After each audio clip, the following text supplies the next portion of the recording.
Hi, welcome. My name is Clayton Swope. I'm the Deputy Director of the Aerospace Security Project here at CSIS. Thank you for joining us today for a discussion that's going to be framed around what are the benefits of international cooperation in space. Just as some background, 50 nations have signed the US-led Artemis Accords. It's a set of non-binding principles on norms of behavior for peaceful use of outer space with a focus on the moon. The Accords are related to the Artemis Program, which is an effort led by NASA to return astronauts to the moon and establish a long-term lunar presence. In addition to these topics, we'll also address commercial LEO, commercial opportunities for development in low Earth orbit. NASA just released its strategy on that and finalized that strategy. All of these initiatives are just the most prominent examples of how the United States and other partners are collaborating on space science and exploration. This event will explore the future of peaceful international cooperation in space, discussing trends, opportunities, and challenges on the horizon. Joining me today is Dr. Aleksandra Bukała from the Polish Space Agency, Brent Blevins from the House Science Committee, and then Ramzi Masri from Axiom Space. Before we get into the discussion, I'm going to ask everyone that's joined us today for the three participants, to tell us a bit more about themselves and their organizations. So with that, I'll turn it over to you, Aleksandra. Thank you, Clayton. My name is Aleksandra Bukała. I am the Director of Strategy and International Relations Department at Polish Space Agency, and I am also the project manager for the Axiom for human spaceflight, the Polish astronaut mission to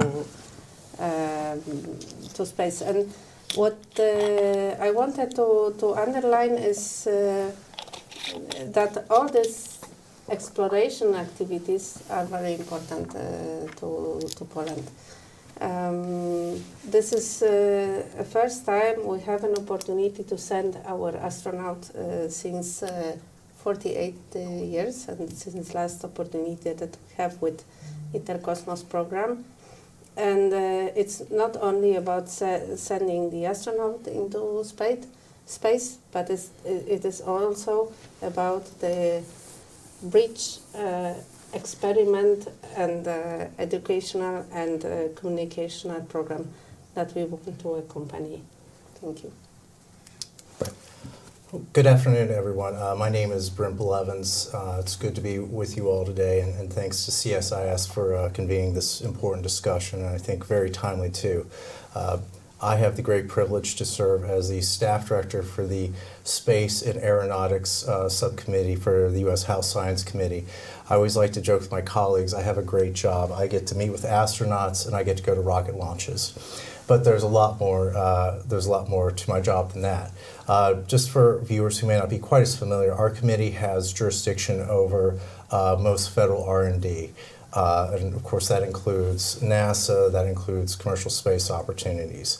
Our committee was formed in 1958 as a direct response to the Sputnik launches, and so I think it's very fair to say that space is in our DNA and it informs so much of the work we do. So looking forward to a really good discussion, and thanks again, Clayton.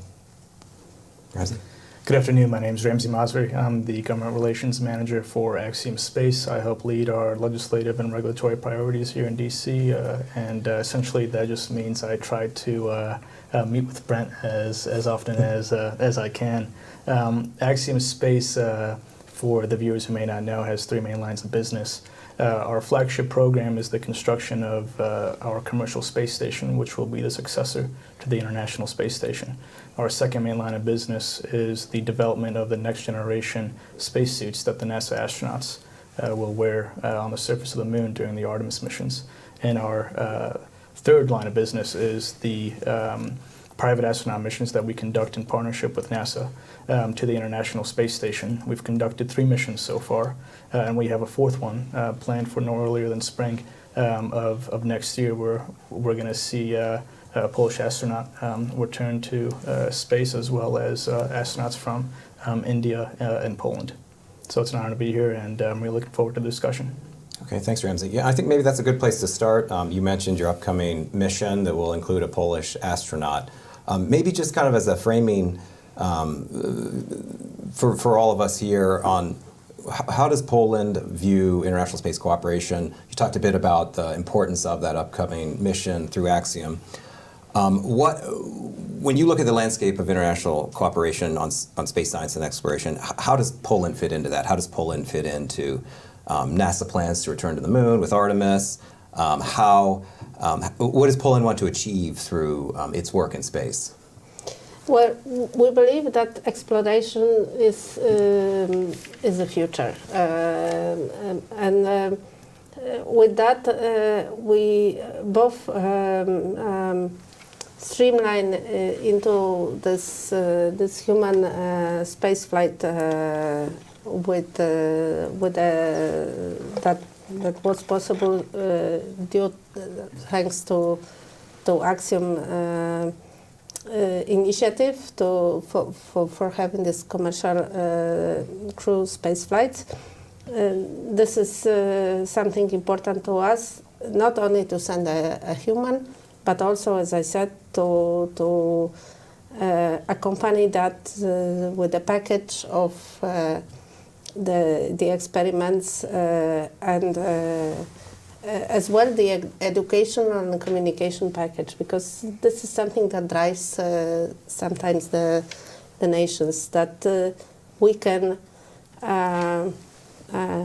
ignite. The name of the mission is Ignis, and we want to ignite the nation with new ideas, and especially the new generations with the space to come. However, we are also very active in the Artemis program. We have been co-leading the group for the emerging, so-called emerging spacefaring nations, in order to identify the most important reasons for the newcomers or emerging spacefaring nations to become a part of the Artemis family and understand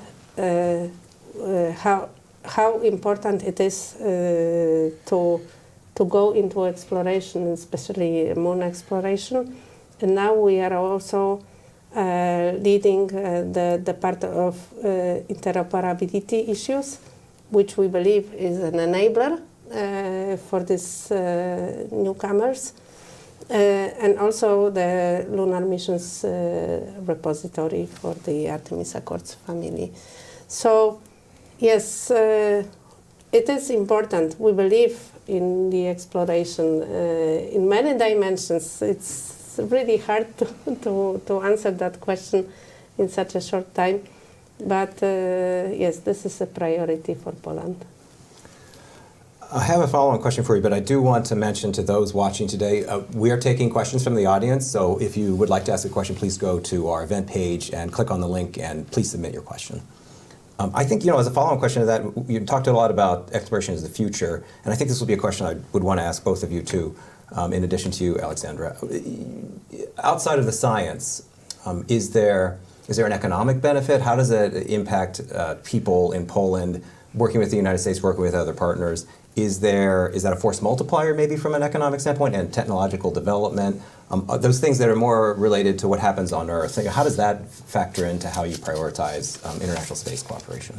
Yes, well, for the low Earth orbit, for the International Space Station mission and the 13 experiments that we are currently preparing towards Axiom 4 mission, there is a direct link. These are mainly technological experiments that will allow for a better medicine development, or even AI products, or technology, very specific technological material developments and so on. So these are like really solid things to do. But this is low Earth orbit. And then in the frame of the lunar exploration and maybe in the future Mars exploration, we are looking forward to explore together with the Artemis family the future benefits that I believe will turn out to be also tangible economical benefits. Yeah, maybe, Ramzi, can I get your perspective on Yeah. that? Someone who works in industry. Yeah, I So think- the science part too, but also just Yeah. Beyond science, what should someone in, say, Nebraska or Ohio, why should they care what you're doing? Yeah, I think the science is a big component to it. I also think the STEM aspect of it is a really big component. Dr. Bukała hit on this. The ability to go to space and human spaceflight in general has an ability to galvanize and to inspire a generation to take on and go into STEM careers. I think that by itself has a major economic impact. I mean, you just look at the U.S. space industry over the past 60, 70 years. It's had an incredible impact. I think that opens the aperture to a lot of the younger generations to see what is possible. We saw that with our Axiom 2 mission with the Saudi Arabian astronauts. We saw the impact that happened, that had in Saudi Arabia. We saw it in Turkey, in Italy, in Sweden as well, and we're looking forward to seeing that as well in Poland, India, and Hungary. It's a palpable effect, I think. I think that's a big one there. And on the science side of it, for somebody in Nebraska or Ohio, the promises of microgravity research are tremendous. At the company, we really do believe that Axiom Station and the microgravity research that will happen there will advance our understanding and our development of pharmaceuticals and result in new treatments and new drugs that might help that person in Nebraska or in Ohio. So, the value of the human spaceflight is not just limited to the individual person going up or to that one country, but also to that broader research and the advancement of that scientific discovery. Yeah, and Brent, kind of curious your thoughts on this too, just kind of the broad impacts. What's the raison d'etre for international cooperation on space? I think there are a few reasons here. To me, the most obvious reason is just the cost of any sort of space activity. Space is prohibitively costly in so many areas. So if we're able to, if the United States is able to partner, with other countries, that helps to sort of reduce the burden. The U.S. has the largest space budget by far, and I think looking at our own domestic situation, there's not likely to be significant increases if there are any at all. So I think one, there's sort of the cost issue. When you have international partnerships, it does create a little bit more stability for program management. If there's something that's wholly a NASA program, it's a little bit easier to cut versus if you've gotten the European Space Agency, you've gotten JAXA on board. It's a little bit easier to make the case for continuing on if you already have that sort of established relationship. A third area, I think, is that, frankly, there are just some countries that are better than some things, and have sort of areas of specialization. I think of Canada. They have the Canada arm, right? Like, perfect example. The U.S. doesn't need to go out and sort of develop its own, infrastructure there. Yeah, that's almost like a brand. Exactly. I remember that as a kid. I didn't know what it was, but I knew it was a robot, and it sounded really cool, and it was from Canada. Yeah, and we're getting ready for the the third iteration of Right. that, and so I think that there's while there may be countries like the U.S. who have a lot more financial resources, there are a lot of countries and space agencies who do have the specialization that they can offer, and we can integrate that into our larger space programs. So I think there are a lot of compelling reasons here for international cooperation.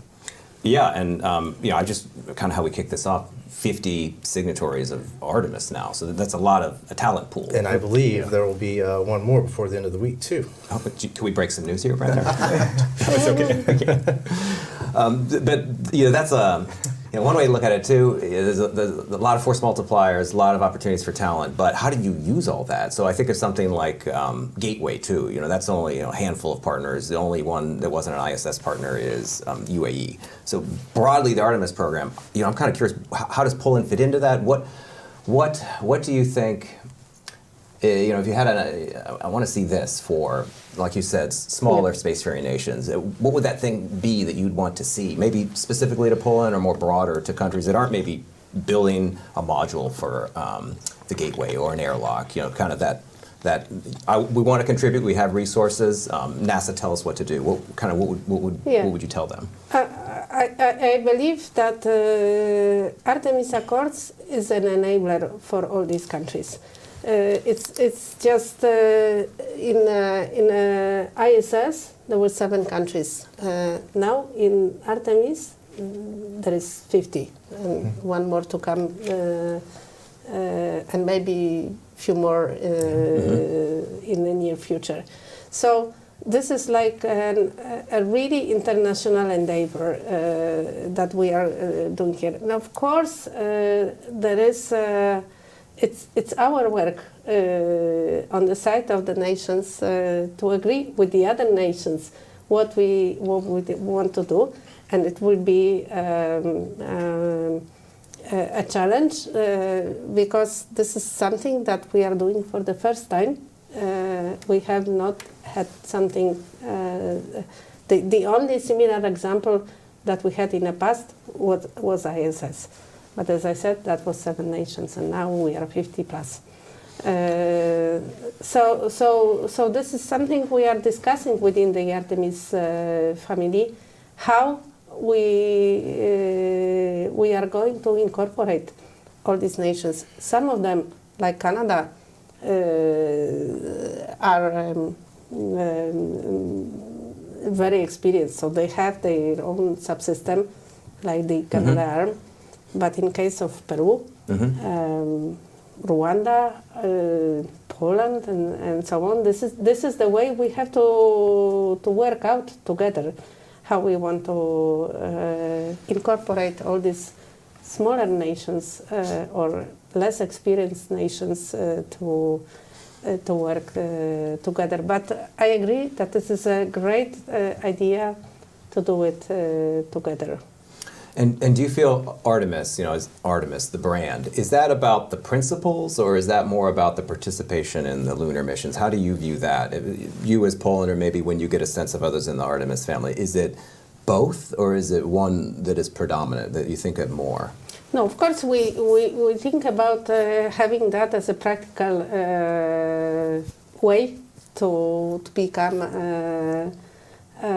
part of the lunar exploration mission. Of course, in case of Poland, we also need to take into account the European dimension, so the European Space Agency and the European Union, and we want to do it to participate in the future Artemis programs in coordination with the European Space Agency and European Union. However, yes, this is the global program. It's the global invitation by NASA for other countries to participate, which we welcome a lot. And maybe just kind of one final question on Artemis before we can move to commercial LEO. It always feels like the best framework for rules of the road is going to probably incorporate China, probably Russia and other actors that might not be inclined to sign Artemis Accords. But the principles stand on their own, and they make a lot of logical sense. So part of me is like, should we try? Do you think that, just open it up to anyone, that there's a chance to ever have China or Russia sign up for the Accords? How do we make a kind of a framework on best practices for working in space? Not necessarily working together, but just coexisting. Any thoughts from anyone on, is that Artemis, is that something else? I think whenever we consider international collaboration in space, I think the first question for the United States is, should it make sense? Does it make sense for U.S. national interests? And we're we're talking about trying to establish, good, rules of the road for lunar exploration. I think that is absolutely the case. And I think that's, pretty telling that, when you look at the number of signatories for the Artemis Accords versus, the International Lunar Research Station, there's a pretty big delta there. And I think that's, I think that's telling. But I think that is only valid insofar as, the U.S. is providing leadership, and frankly, we are the first ones there. The first, whoever's first generally gets to set the terms, the rules of the road, so to speak.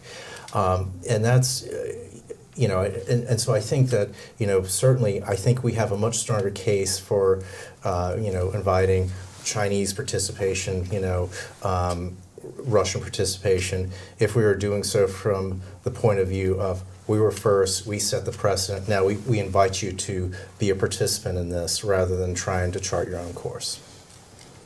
Ramzi, any thoughts? Yeah, I think it's kind of similar with the ISS, right? Back in 1988, there were two ISS agreements, one in 1988 and one in 1998. And the first one, the International Space Station, was going to be a Freedom Station. And then after the collapse of the Soviet Union, we got the International Space Station. So we were already kind of leading in that front, and then we invited Russia afterwards. I do think in terms of the extent to which a cooperation with China would be, I think, is on the space situational awareness data. And I know that the Office of Space Commerce and the TRACS program is trying to share that data, so for safety reasons in LEO. So I think that's going to be an important aspect of making sure that that data is shared and understood on both sides.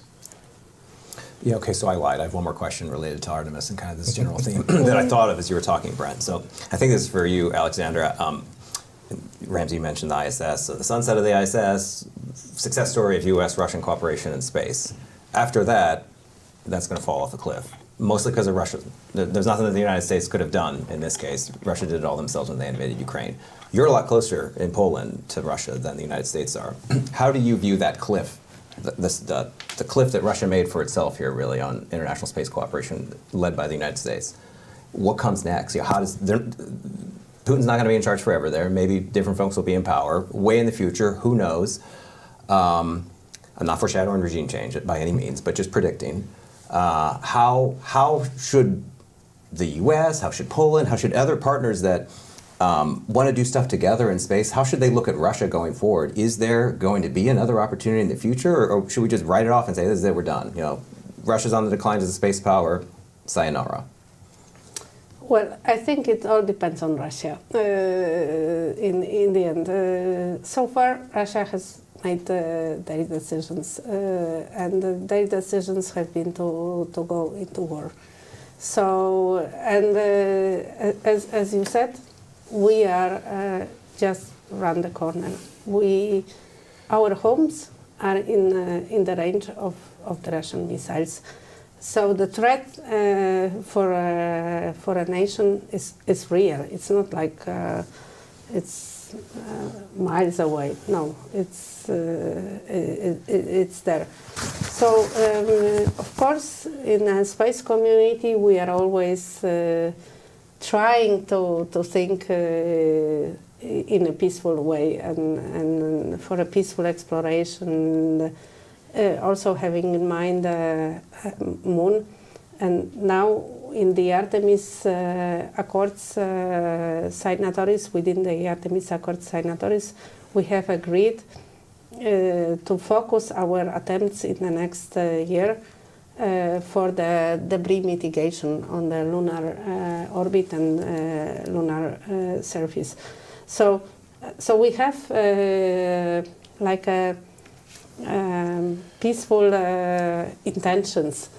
However, with Russia, it's a very difficult question to answer, and it really depends on the future decisions of Russia. Clayton, I think the question of Russia too is having an impact in terms of the schedule for the commercial LEO development program. Currently, Russia is only committed to the ISS up until 2028. When you couple that with some of the external factors as well, related to when NASA wants to decommission the ISS in 2030, when you get that deorbit vehicle up there. It's critical for the commercial industry and companies like Axiom Space to get up to low Earth orbit and enable that smooth transition so that platforms, research platforms are available so that Axiom and other companies can partner with countries like Poland to continue this microgravity research and these missions to space. With that, today Axiom Space had a pretty significant announcement in that we are accelerating our ability to be a free flyer.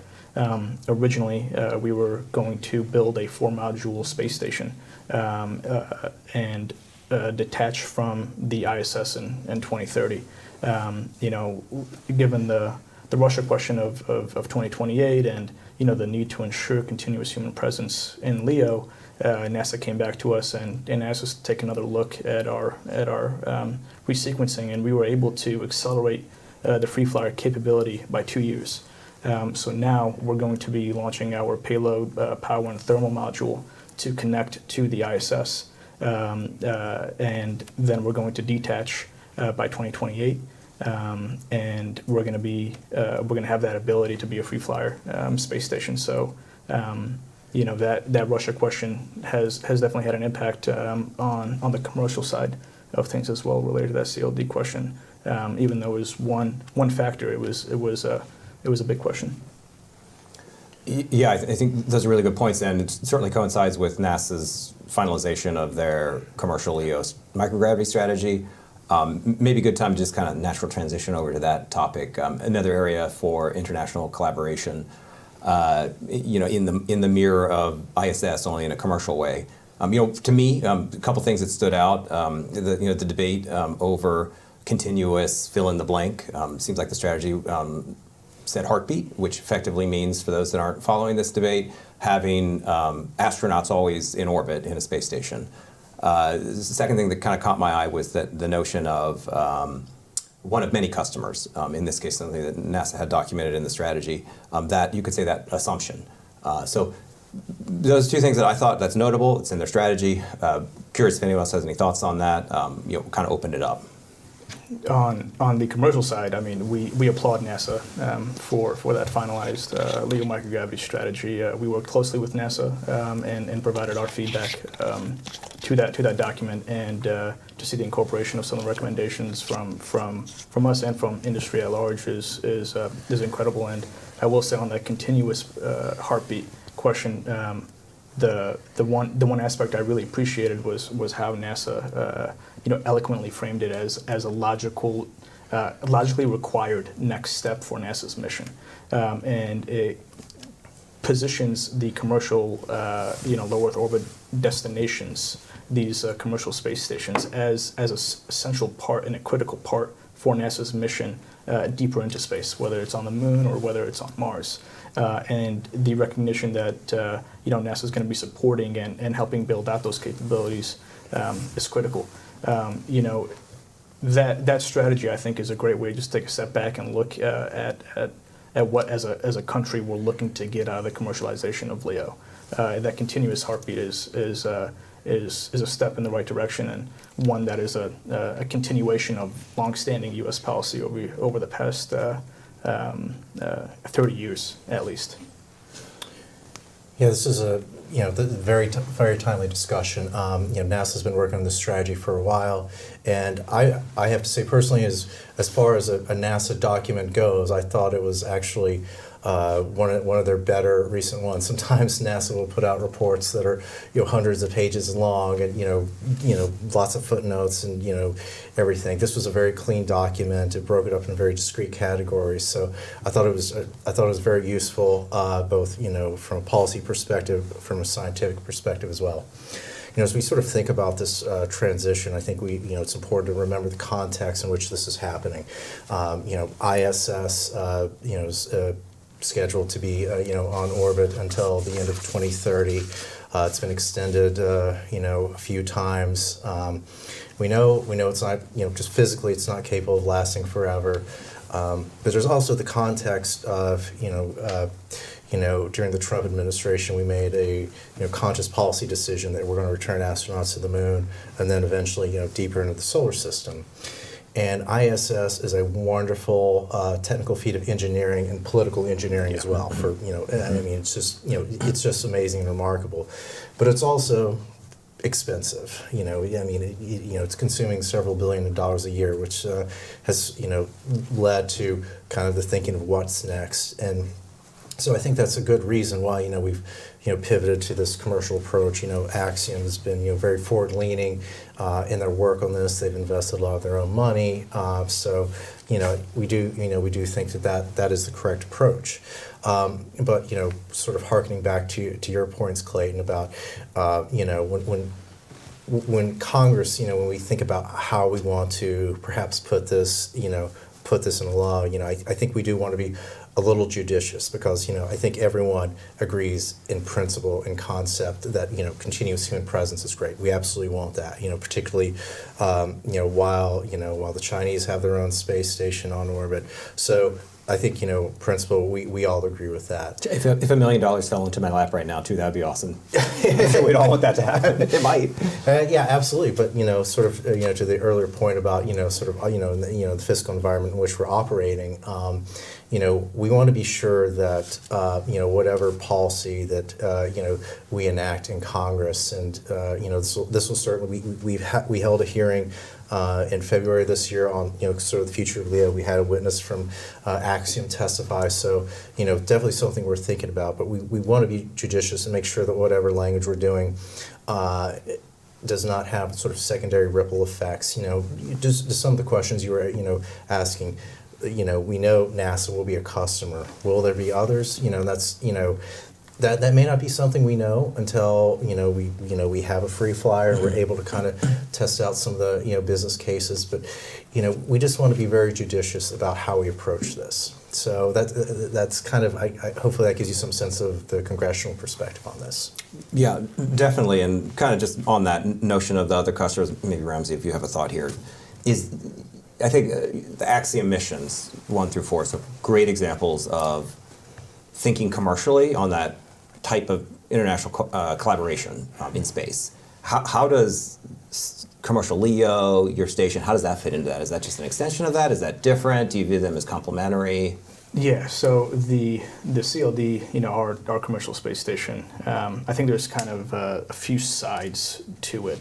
There's an obvious kind of a space tourism side to it, right? I think the bigger side to it is going to be that manufacturing and the research side to it. And another side to it is going to be having NASA and NASA astronauts as customers on board to conduct that microgravity research. In terms of the microgravity research side of it, I think one of the interesting aspects of our announcement today with our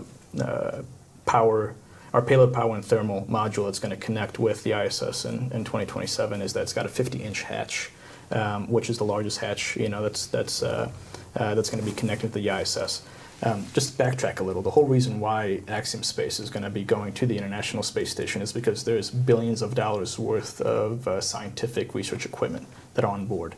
And the Biological and Physical Science Decadal recently assessed that it would cost $1.5 billion to reconstruct and relaunch those same scientific research equipment. So just by latching onto the ISS and getting that equipment out, we'll save NASA $1.5 billion.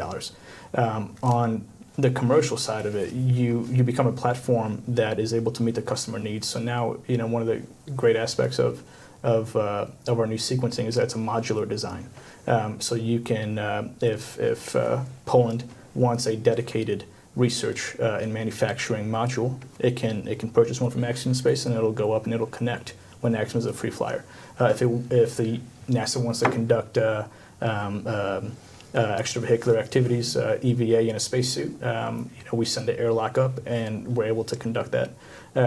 So it allows versatility and flexibility in being able to meet our customers' needs. It also aligns with the national objective as well. I think one important note, kind of going back to Brent's point about the cost of the ISS.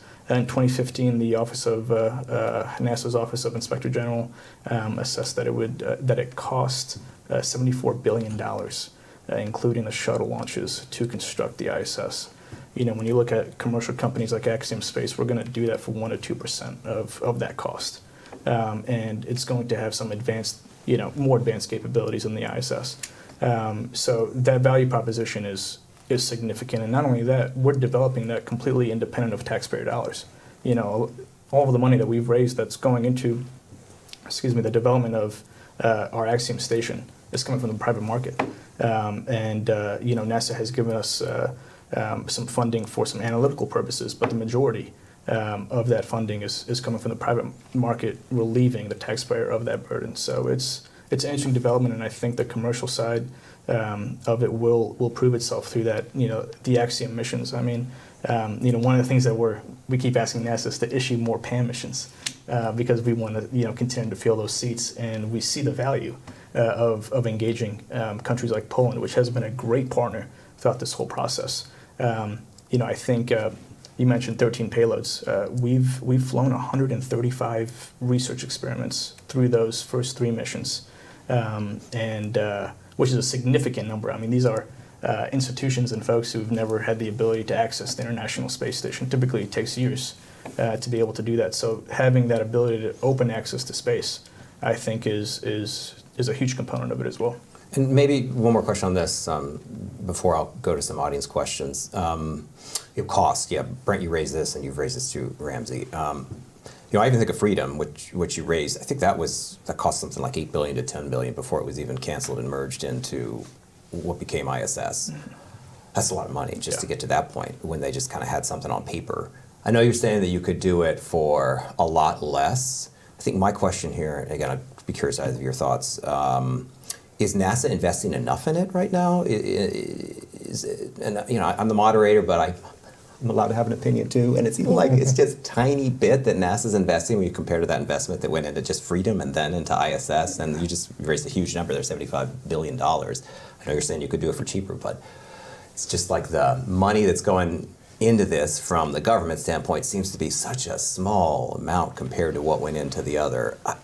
Does the priority doesn't match where the resources are, or is it fine and what NASA is spending right now makes total sense? Maybe I'll just kind of stop there and open it up for thought.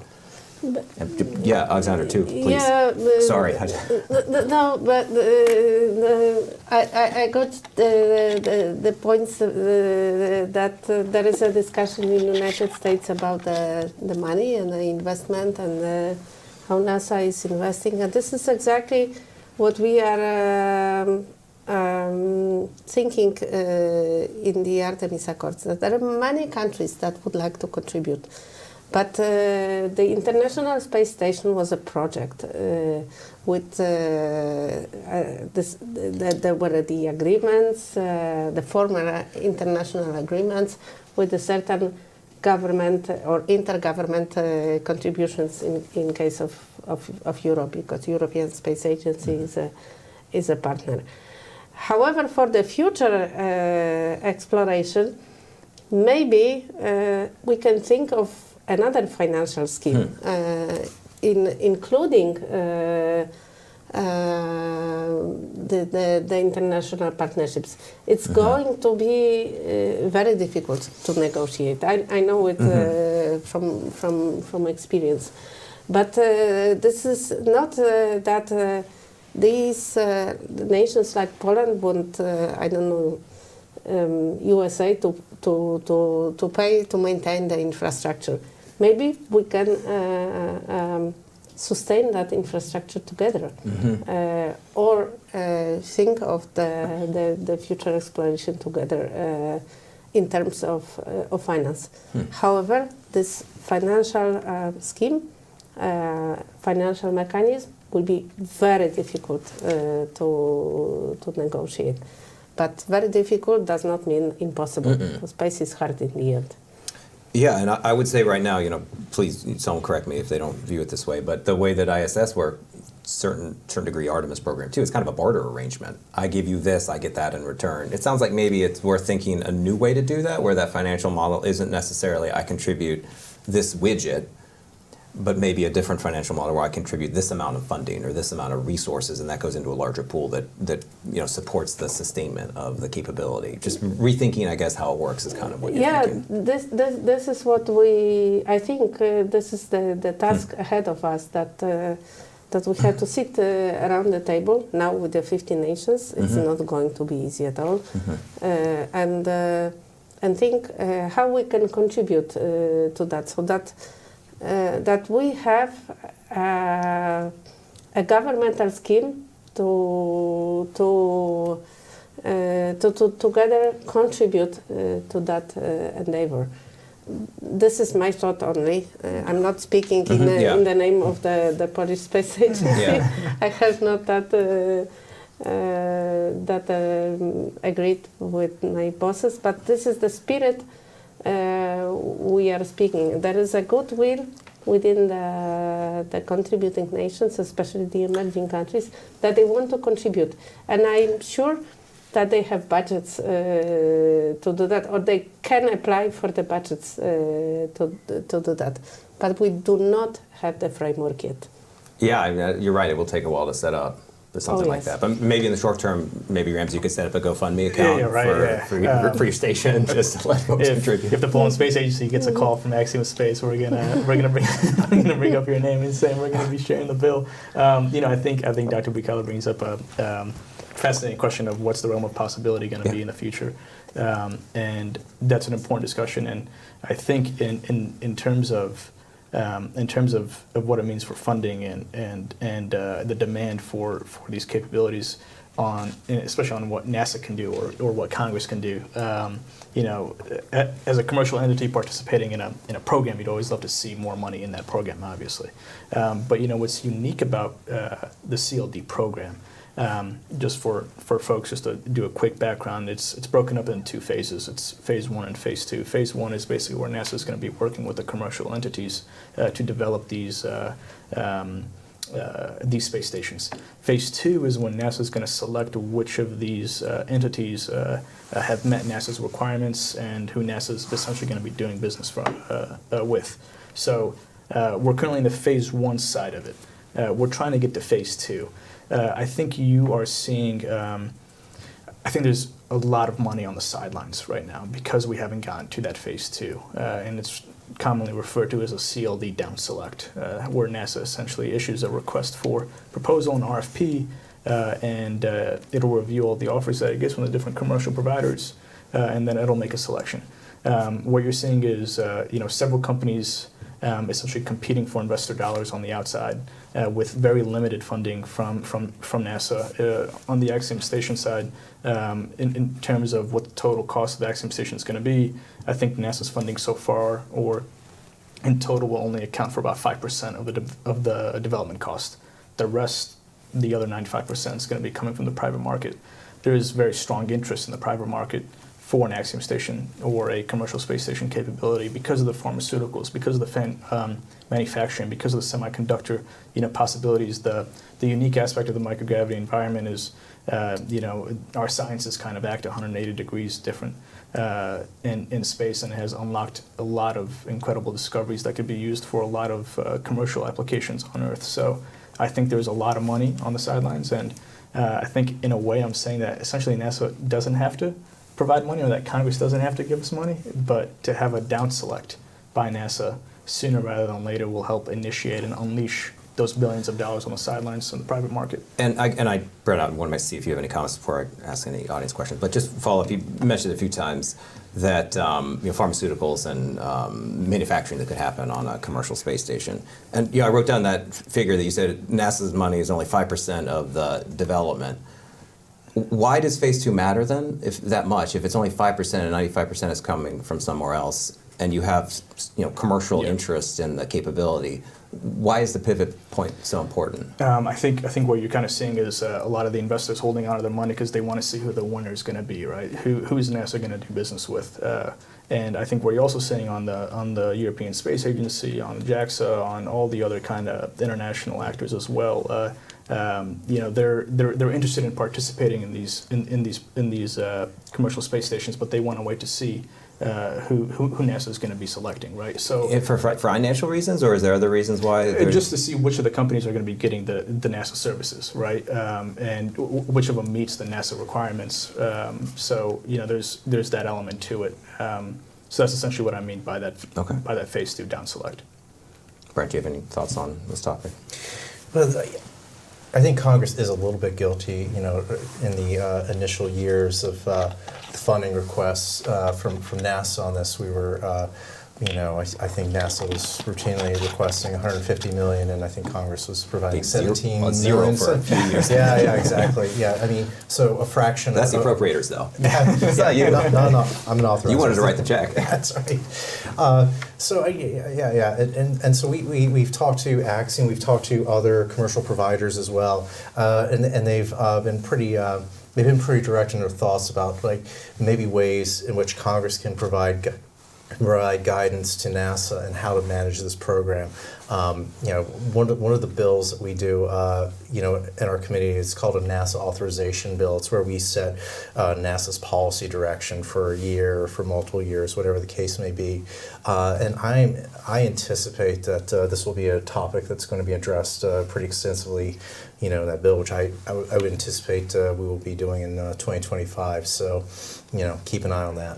And to that end too, just to highlight the incredible work that Brent and Chairman Babin have done on this matter, as well as Chairman Lucas. And I think 2025 we're going to see a lot of the outstanding questions being answered with the incredible leadership from Dr. Babin and other folks on there. So this next year is incredibly exciting, not only for CLDs but for the broader industry. Yeah, and I guess just going to add my thought in real quick on the phase 2 point. Is it a financial question? To me, it might just be a seal of approval question. NASA wants to use this. Well, that must be good. We want to use that station. What about this other one? Oh, NASA said no. Well, that doesn't matter how well funded they are. It doesn't have the sticker on it that says NASA approved. It doesn't have the meatball, so it just has a different cachet. If you don't, regardless of what the financials are. So I do see the phase 2 decision meaningful, financial, but also really that's the part. I'm sure it's on your mind too, that branding. Yeah, and it's not the NASA down select is not the end all be all. I'm truly convinced, and I genuinely believe that there's going to be significant advances in pharmaceuticals and medicine and all types of scientific endeavors that will have significant commercial application that might just open the market up in LEO. And I think the most important thing, I think what the NASA down select helps to do is lay the foundation for us to get more shots on goal in terms of research application and finding what is valuable up there and what can we bring back down and what can we advance and what can we discover. So I do think that when these discoveries are made, the market will just explode. So you might see several space stations. China's got a space station now that's currently up there. And then India has announced that it wants to have its own space station by 2035. So you're going to have multiple platforms, going on at once. So having that NASA approval is huge. It's a logo and a brand that's recognized, all over the world. So. Maybe just a quick pivot to an audience question. This is from Yanni Nikas. He's one of our interns here in the Aerospace Security Project. I think this is for, curious really everyone's thoughts on this one. Can we expect to see more commercial entities getting involved with human spaceflight as business cases for space expand? Actually, that kind of goes into your last point here. How can governments support this expansion? Yeah, I think the answer is yes. I think definitely. I think you'll see. And what are the business cases? He didn't ask that, but I'm going to add that in there. What are the business cases that you would see where could cause more human space activity, more business in space, more people in space? Right off the bat, just kind of thinking, putting my Hollywood, hat on, right? Movies. I think that's a big one. There's also marketing. Back. I don't think it was the ISIS. I think it was before on one of the previous platforms, marketing was a big aspect of it, right? There was Pepsi, Coca-Cola. They all did advertisements. They had a little competition to see who could advertise more in space. I think the commercial side, the commercial space stations will open that up. I also think pharmaceuticals is kind of a big one, and I think a lot of folks are really investing in that because of the unique discoveries and understanding that we're getting from conducting microgravity research. Axiom Space recently announced a partnership with Burjeel Holdings from the UAE, which is a medical services company, and then a joint venture with Boryong out in South Korea. So, we're seeing strong commercial interest in all types of capabilities. And I will say, Yanni didn't specifically say LEO, so I was going to also throw in resource extraction and space mining. Sorry to toss that in there. I know it's a very 2016 topic, but there's at least one company now trying to do deep space mining. So I thought, when we think about commercial use cases that might have people, I'm also thinking beyond just LEO. I think the question is undoubtedly yes, but I think the more operative question, though, is over what time horizon. Yeah. And so I think I think that's kind of the relevant question. Right? I think Ramzi's right about there being a lot of money out there, but at the same time, we're currently sort of in an environment where money wasn't flowing as it was maybe 5 years ago. Interest rates have gone up and that sort of thing too.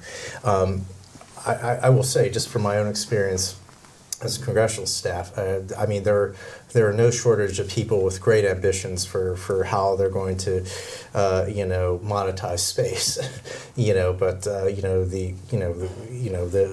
the old joke, which I think is still here, is like, they had a great PowerPoint, but how are they going to close that business case? So I think this is a great question. I have no doubt that maybe we'll have a future that we see for all mankind or something along that line. But I think the question is, are we talking a decade, many decades, centuries?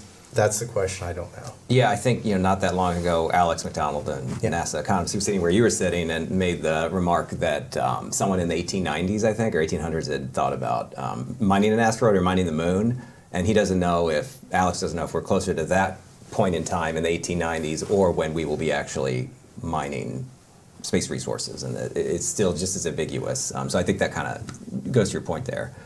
Aleksandra, any thoughts? Not necessarily even from Polish Space Agency, but just someone who's really involved in the space community. Yeah, well, now when it comes to space mining, it's for us, the governments, it's not anymore the question of the future, of the possible future. This is the reality that we have to face. So now we are, as I said previously, we are now focusing our efforts as governments to take care of the space debris issues on the moon and on a lunar orbit. But the other areas of focus are the preservance of the pristine areas, the moon resources, and how we want to manage that as governments. And here we really appreciate the Artemis initiative by the U.S. government, because this is something that gives us a room to discuss these things that become real. The exploration of the resources on the moon, especially water, how we are going to preserve that, how we are going to use that, and how we are going to ensure that it is not contaminated, for example, and a lot of practical things like that. So this is something that is happening between the governments, and this is where we appreciate a lot the initiative of the U.S. government to go so international with this Artemis program. And here there is also the room for many countries to participate financially to that big endeavor. And I think shout out to the strategy, the cislunar implementation strategy that was just released too from the Office of Science and Technology Policy. The lead was Lindsay Millard on that. I think a lot of the things you're talking about on the moon and cooperation are reflected in that strategy. I also think of a focus on the doing something around an international lunar year for scientific cooperation and research on the moon. I think it kind of echoes exactly what you're saying. So it does sound like the U.S. still wants to lead in that area, and I think that document that was just released is another indicator of that. This is a question, maybe I'll just get this one more question from someone in the audience. His name is A. Duran, and he's from Avatar Research Institute. I always think it's a zero-sum game. It's like, here, we have this much money, and we want to do this many things. And if it doesn't work out, it doesn't work out. You're not going to get any more money. This person's point is, if economics is a framework, yeah, why not think about it as a lost opportunity cost? So effectively, it's not a finite amount of resources to do something, but as opposed to thinking monies as a zero-sum game. So that's his question. I want to just say, we talked a lot about these different business cases that could develop in space. Is to get it so that it's not a zero-sum game, and effectively we are putting more into the bucket that we are taking out, and it's increasing. Do we need to get to that point where these business cases develop that are not just dependent on the government? Is that really what we're looking for? That all of these things we're talking about, we just talked a lot about resource extraction.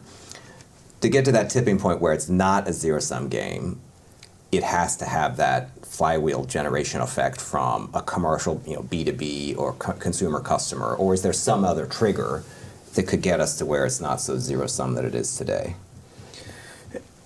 In terms of the zero-sum aspect of it, I'm not entirely, when it comes to NASA, if you look at the HLS, there's NASA likes redundancy.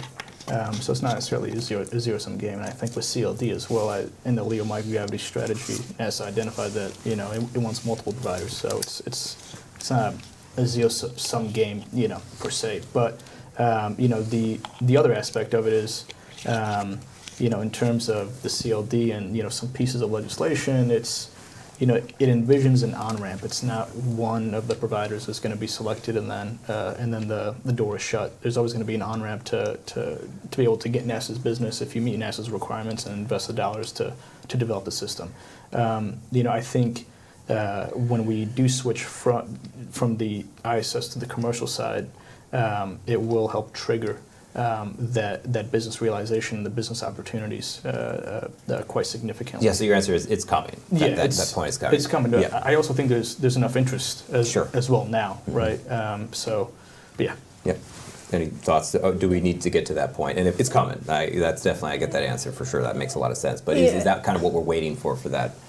The money to just start flowing, and it makes so much more sense to do a lot more in space. That non-zero-sum game triggered some connections into my mind. The first one is from the movie Arrival that you might know.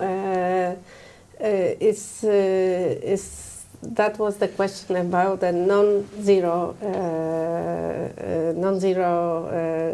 game, and then in that movie, for me, the international cooperation was something that was most important. That made this non-zero-sum game, this international aspect. In the end, she was calling the Chinese general, and then the movie ended up the way it ended. And yes, it is for the companies. It is very hard to carry the burden and the risk of the exploration. For example, the moon exploration.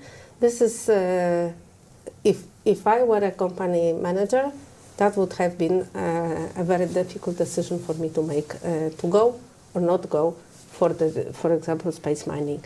So this is where the nations, the governments come and secure in a certain sense the investments. Also, being some force to make sure that we are not going to destroy the resources on the moon.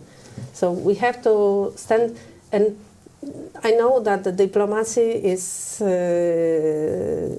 time-consuming and it takes ages and so on, but on the other hand, when we come out of the room talking within 20, 30, 50, 100 nations, And when we come out with a solution, we know that it is well discussed between all the nations. So this is something that I believe, I hope, will give some security to the people, that it has been discussed within so many nations. So you can trust into that decision, that this is the good way forward. Brent, any final thoughts on this? Or I don't on know. what we talked about in general? I don't know that this directly answers the question, but you know, I am reminded. I have a buddy who you know, works for a commercial real estate company. You know, he's come up in the private sector. You know, it's always done. You know, I think he privately kind of looks down at me. You know, being in government, and you know, we sort of joke about this a lot. And you know, sometimes I'll ask him, like, I'll say, all right, well, and I know you have people who do government affairs. So if we're not that relevant, why are you even bothering with this? You know, and I asked him, you know, after the election, and you know, regardless of how you feel about the election, there were clearly movement in the markets, stock market, crypto markets, you know. So, you know, I asked him, I was like, okay, well, if government activities don't matter, then, you know, why are we seeing these sort of things? Something I have really come to appreciate, you know, in my role, like companies like Axiom and many others, and is the importance of market signaling, you know, particularly like from somebody like NASA, you know, who you're talking about the meatball, and that's basically a seal of approval, you know, it kind of tells, like, you know, hey, this is a good investment. And I think, you know, when you also have that sort of, you have that governmental investment, it signals a bit of security. I mean, that's what investors are looking for. They're looking for a pretty sure, you know, ROI. So I think that's kind of the value here, and I think that, you know, as more you know, technologies are being proved out, as more companies are coming online, I think you are starting to see that sort of, you know, both the comfort level from, you know, say a NASA to, you know, partner with commercial entities, but also from, you know, the investment community to say, okay, you know, this is not, you know, this isn't just a killer PowerPoint. There's something real here. There's a future here. So, you know, it's going to be really exciting to see where this goes. And I mean, I think we're already sort of in this sort of like, you know, this burgeoning era, and it's going to be really exciting to see where this goes from here. Yeah, I think this is a really good way to close. Just really, how do you accelerate the flywheel? And I'm thinking it kind of looks like a recipe when you bake cookies. You can't really take any one ingredient out. So in this case, the ingredients are commercial innovation, commercial business cases, government investment, government signaling what they want to buy, how they're interested in it, international cooperation. If you take any one of these things away, it's not as strong. It's not the same thing anymore. And that's probably where we are in space. And no reason to think that's not going to be where we are in 5 years, 10 years down the road. So, you know, maybe we'll see if we have a conversation like this in 5 or 10 years and if we're talking about the same things. But if we are, I suppose we're still going to be talking about these same ingredients that make it work. So with that, I really appreciate everyone's time to join us today for this discussion. Thank you, Aleksandra. Thank you, Brent. Thank you, Ramzi, for joining us. And thank you, everyone online, for listening and asking us questions. Have a good rest of the week and a good weekend.